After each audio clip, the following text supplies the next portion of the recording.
Since COVID, there's been a lot of migration happening within the United States, and some areas are booming and some areas are losing out. The California exodus continues. Cities are losing population as Americans are moving en masse to the south. You may have moved within your city or to a different city. You probably noticed some of your neighbors moving out or maybe moving in, and those shifts have really reverberated throughout the entire US economy in ways that are radically reshaping the geography of US jobs and the geography of US growth.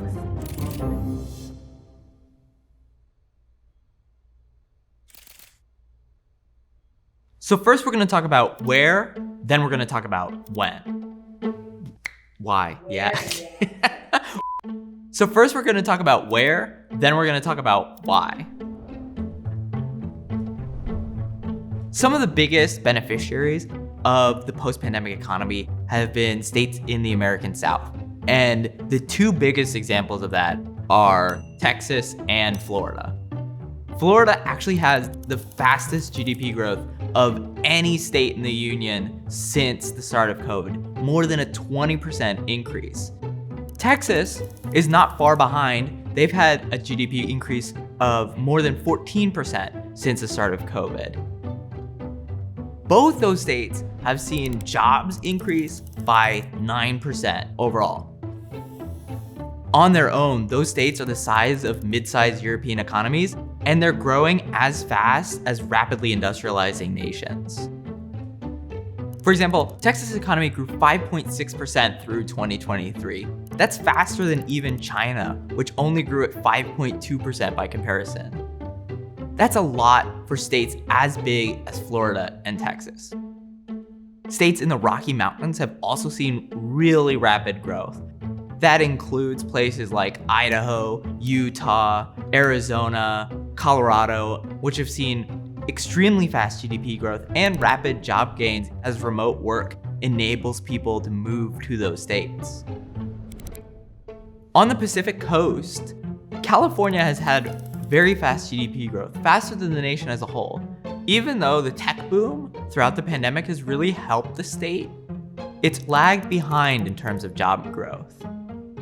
Washington State has also seen really rapid GDP growth, thanks in large part to the tech boom, but with a bit of stronger job growth than California. And Oregon lags a little bit behind both. The Northeast and Midwest, by contrast, have been falling behind a bit. Illinois and New York in particular have only barely recovered the jobs that they lost during COVID and have had pretty weak GDP growth. There are some bright spots. Indiana's GDP has grown by more than 8% since the start of the pandemic, while Maine's has grown by more than 11%, but the region as a whole is struggling a bit. I'm trying to think, is there a big state that I didn't mention? Not really.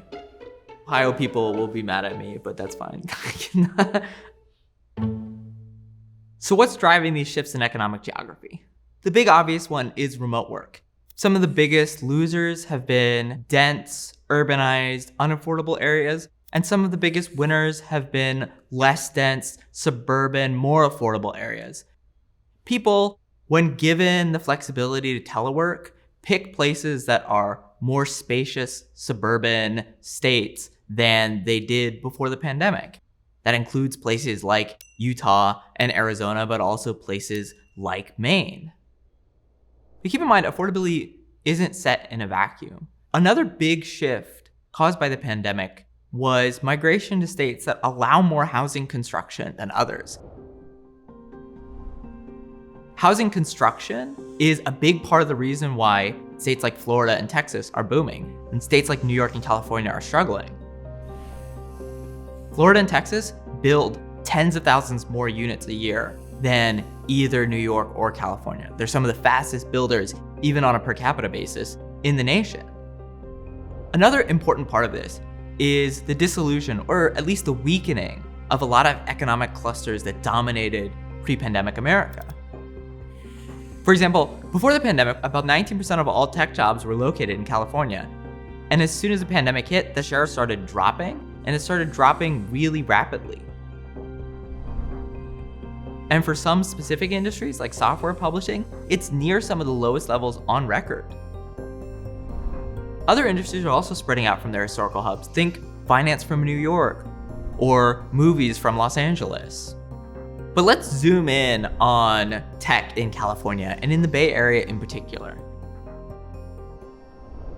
In early COVID, when the tech industry was booming, it didn't matter so much that California was losing ground to other states. The Bay Area had some of the fastest GDP growth in the nation, and hiring was still really rapid. But when the tech industry slowed down as interest rates rose and the tech recession began, it meant California went from a smaller slice of a growing pie to losing outright. And the loss of tech jobs has cost California and the Bay Area a lot. The state depends on IPOs and tech pay for a lot of income tax revenue. And localities are really dependent on office space and other commercial districts for local sales tax and property tax revenue. That's drying up as more tech workers are leaving the Bay Area. And the big destination has been Texas, followed by New York, Florida, and Washington State.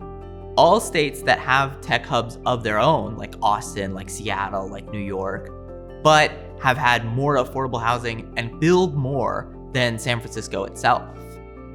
San Francisco has one of the lowest construction rates in the country and is thus one of the most unaffordable cities on the planet.